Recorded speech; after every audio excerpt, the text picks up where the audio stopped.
আমার আজকের আলোচনার বিষয় 23শে জানুয়ারি শেখ হাসিনা দিল্লিতে সাংবাদিক সম্মেলন করলেন। মূল আলোচনায় যাবার আগে আপনাদের স্ক্রিনে একটি হোয়াটসঅ্যাপ নাম্বার দেখতে পাচ্ছেন। এই নাম্বারে আপনারা আমার সঙ্গে যোগাযোগ করতে পারেন গণনার জন্যে। রাজনীতিবিদ, নেতাকর্মী জাতীয় সংসদ নির্বাচনে অংশগ্রহণ করছেন, সকলেই তাদের ভবিষ্যৎ গণনা করে নিতে পারেন আমার কাছ থেকে। একটি কথা মনে রাখবেন, গণনার জন্য একটি নির্ধারিত ফি রয়েছে, যোগাযোগ করলে সেটি জানতে পারবেন। দর্শক, কিছু দিন থেকে সোশ্যাল মিডিয়াতে আমরা শুনতে পাচ্ছিলাম শেখ হাসিনা দিল্লি থেকে সাংবাদিক সম্মেলন করবেন।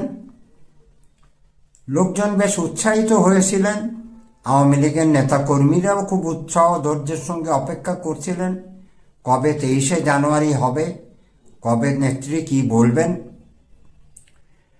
গতকাল 23শে জানুয়ারি শেখ হাসিনা ভারতের নয়াদিল্লি থেকে সংবাদ সম্মেলন সাধারণত সামনাসামনি হয়ে থাকে। নেতারা কথা বলেন, সাংবাদিকরা প্রশ্ন করেন, নেতারা উত্তর দেন। শেখ হাসিনার সাংবাদিক সম্মেলনটি একটু ভিন্ন ধরনের ছিল। তিনি সরাসরি কথা বলেননি, সংবাদ সম্মেলনটি করা হয়েছে। কি বক্তব্য ছিল এই সাংবাদিক সম্মেলনে? শেখ হাসিনার সেই পুরনো কথা, একই কথা। ডক্টর ইউনূস অবৈধভাবে ক্ষমতা দখল করেছেন, তিনি মানুষ খুন করেছেন, তিনি অবৈধ সরকার, আওয়ামী লীগের পতনের তার কাছে তিনি কিছু দাবি দেওয়াও রেখেছেন। একটি বিষয় শেখ হাসিনা এখনো বুঝতে পারছেন না, তিনি কি বলছেন, তার কি বলা উচিত। যে সমস্ত কথা তিনি ইউনূস সম্পর্কে বলেছেন, ডক্টর মোহাম্মদ ইউনূস সম্পর্কে আগেও বলেছেন, এ কথাতে বাসী বা সাংবাদিকরা মোটেই উৎসাহ বোধ করেননি তার বক্তব্যে।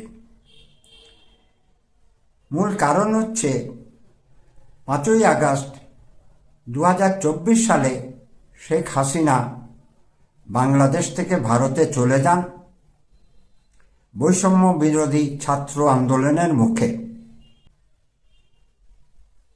2024 সালে আওয়ামী লীগ সরকার ক্ষমতায় ছিলেন। আগস্ট মাসে আন্দোলনের চূড়ান্ত ফলাফল আওয়ামী লীগের পতন। ডক্টর মোহাম্মদ ইউনূস তখন দেশের, তিনি সরকারি দলের কোনো অংশ ছিলেন না। শেখ হাসিনার পতনের সময় আওয়ামী লীগ সরকার ক্ষমতায় ছিলেন, প্রশাসন আওয়ামী লীগের ছিল, পুলিশ বাহিনী আওয়ামী লীগের ছিল, সেনাবাহিনীও আওয়ামী লীগের ছিল। শেখ হাসিনা আন্দোলনের চরম পর্যায়ে সেনাবাহিনীকে ছাত্রদের উপর গুলি চালানোর নির্দেশ দেন। সেনাবাহিনী প্রধান এ কাজটি না করে শেখ হাসিনাকে সেনাবাহিনীর বিমানযোগে দেশ ছাড়তে বাধ্য করেন।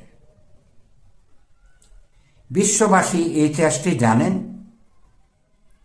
এখানে ইউনূসের কোনো ভূমিকা প্রমাণ করা শেখ হাসিনার পক্ষে সম্ভব হবে না।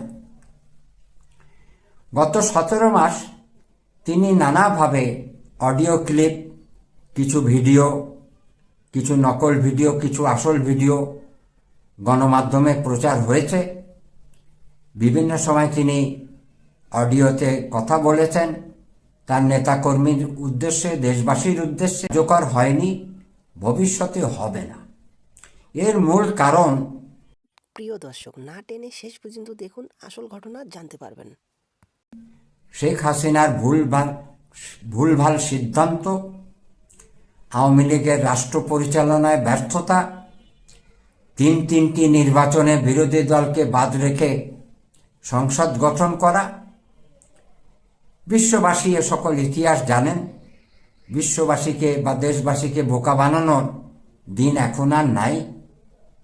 ইলেকট্রনিক সেকেন্ডের মধ্যেই দেশ বিদেশে খবর চলে যায়। আমি 2023 সালে শেখ হাসিনার গণনা করেছিলাম। তাকে বলেছিলাম 24 সাল আওয়ামী লীগের জন্যে বিপজ্জনক সময়, নির্বাচন করার জন্যে 2023 সাল সঠিক সময় ছিল বলেছিলাম। তারা আমার কথার উপর আস্থা রাখতে পারেননি, তার খেসারত তারা এখন দিচ্ছেন।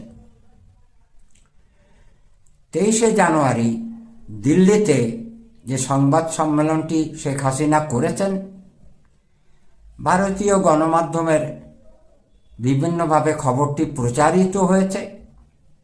আমরা এখন ভারতের সাংবাদিকদের কিছু কথা ভিডিও ক্লিপ দিয়ে পুনরায় আলোচনায় ফিরে যাব। শেখ হাসিনার অডিও বার্তায় আসলে কি এমন আছে যা শুনে মানুষ নতুন করে ভাববে বা তার ভাবনা বদলে যাবে? কোনো নতুন তথ্য, কোনো নতুন ব্যাখ্যা, কোনো এমন অভিযোগ যা আগে কেউ শোনেননি? দীর্ঘদিন ধরে যেসব অভিযোগ বাংলাদেশ আওয়ামী লীগ তুলে ধরে আসছে, সংখ্যালঘু নির্যাতন, অশান্তি, সরকার অবৈধ, সেই একই কথাই আবার শোনা গেল, তবে ভাবে। তাহলে প্রশ্ন উঠছে, এই উদ্যোগের লক্ষ্যটা আসলে কি? মানুষের মন ফেরানো, নাকি নিজেদের উপস্থিতি আরো একবার মনে করিয়ে দেয়া? কারণ বাংলাদেশের বাস্তবতা দেখা যাচ্ছে এই বক্তব্যকে কেউ বড় রাজনৈতিক মোড় হিসেবে আর দেখছেই না, শুনছে কিন্তু গ্রহণ করছে না, পাত্তা দিচ্ছে। জাতিসংঘ থেকে অন্তর্বর্তীকালীন সরকারের কাছে শেখ হাসিনার পদত্যাগ পত্রটি চেয়েছে, ইনস্ট্যান্ট নাও এখন পর্যন্ত সেটি জমা দিতে পারেনি। তারপর হচ্ছে শেখ হাসিনা না, কিন্তু কেউ প্রভাবিত হচ্ছে না, তবে অনেকেই আশঙ্কা করছেন। প্রিয় দর্শক, প্রথম কলকাতার প্রাসঙ্গিক প্রসঙ্গে আজকে আমরা শেখ হাসিনার অডিও বার্তার বেশ কিছু কথা ডিকোড করব। বাংলাদেশের গণতান্ত্রিক পরিবেশ এক পেশে, যে যখন ক্ষমতায় থাকবে তার তখন স্বরাজ চলবে। একদমই তাই। এবং তাহলে মানতে হবে, আমি তোমার সঙ্গে এগ্রি, মানতে হবে আজকে যদি প্রহসনে নির্বাচন হয় তাহলে পরপর তিনটি প্রধানমন্ত্রী হিসেবে বসেছিলেন শেখ হাসিনা। প্রত্যেকটি যে এক পেশে কাজ করে যাবে, যে এক পেশে কাজ করে যাবে, সেও কিন্তু অন্যরা যখন করবে সেও তখন কিন্তু সেই সন্দেহটা প্রকাশ করবে এক পেশে কাজ।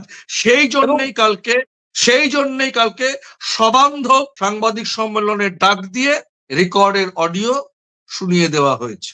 একদমই। সর্বশেষ আমরা 5 দফা দাবি নিয়ে আমরা আরেকটু সংক্ষিপ্ত করতে চাই। 5 দফা দাবিতে কি কি বলা হয়েছে রেকর্ডেড এই প্রেস বার্তায়? আমরা এটাকে সাংবাদিক সম্মেলন কিংবা সাংবাদিক বৈঠক না, গতকালকে দিল্লিতে যেটা হয়েছে সেটি হচ্ছে আওয়ামী লীগের পক্ষ থেকে একটি প্রেস নোট ইস্যু করা হয়েছে। আমরা সংবাদ বিজ্ঞপ্তিতে যে কথা বলা, দর্শক, ভিডিও ক্লিপটি আপনারা দেখলেন। শেখ হাসিনাকে আমি তার মুখটি বন্ধ রাখার জন্য অনুরোধ করব। তাকে আমি পরামর্শ দিচ্ছি, আপনি মুখ বন্ধ রাখেন। ইউনূসকে গালিগালাজ করে আপনি ক্ষমতায় আসতে পারবেন না, এই কথাটি আপনাকে বুঝতে হবে। সঠিক সময় সঠিক কাজ করলেই আপনাকে আরও কিছুটা সময় অপেক্ষা করতে হবে। আপনি আমার উপর আস্থা রাখুন। আমি যে দিক নির্দেশনা দেব সেটি আপনি ও আপনার দলের নেতাকর্মীরা যদি পালন করেন, আমি কথা দিচ্ছি আপনি ক্ষমতায় ফিরতে পারবেন। তবে এইভাবে ভুলভাল সিদ্ধান্ত করে ভুলভাল অডিও ক্লিপ দিয়ে নেতাকর্মীদের মনোবল ভেঙে দেবেন না।